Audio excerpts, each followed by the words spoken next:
অনুমোদনহীন blue drinks বাজারজাত করায় YouTuber রাফসানদার ছোট ভাইয়ের বিরুদ্ধে গ্রেফতারি পরোয়ানা জারি করেছেন আদালত। বৃহস্পতিবার বিশুদ্ধ খাদ্য আদালতের বিচারক আলাউল আকবর এই আদেশ দেন।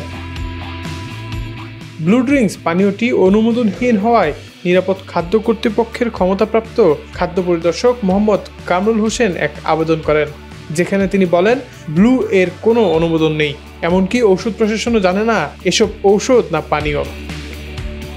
সেই প্রেক্ষিতে ইফতেখার রাফসানের বিরুদ্ধে গ্রেফতারি পরোয়ানা জারি করা হয়। ওয়ালটন ফ্রিজ কিনে অনেকের মতো আপনিও হয়ে যেতে পারেন মিলেনিয়াল। সেরা পণ্যের সেরা অফার।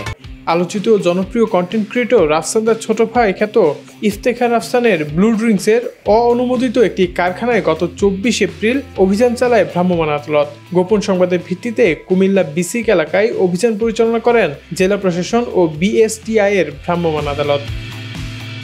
এ সময় প্রতিষ্ঠানটিকে নিবন্ধন ব্যতীত ইলেকট্রোলাইট ড্রিঙ্কস পণ্য প্রস্তুত, মোড়কজাত ও বাজারজাত করায় ওজন ও পরিমাপ মানদণ্ড আইন 2018 এর 41 ধারায় 30,000 টাকা জরিমানা করা হয়। ফুড রিভিউ করার মাধ্যমে 2017 সালে কন্টেন্ট ক্রিয়েটর হিসেবে যাত্রা শুরু হয় রাফসানের।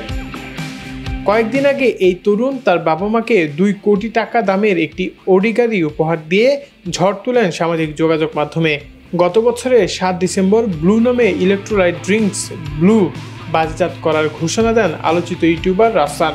তখন লিচু ও তরমুজের ফ্লেভার দিয়ে 2 ক্যাটাগরিতে তারা দেশের বিভিন্ন পয়েন্টে বাজারজাত শুরু করে।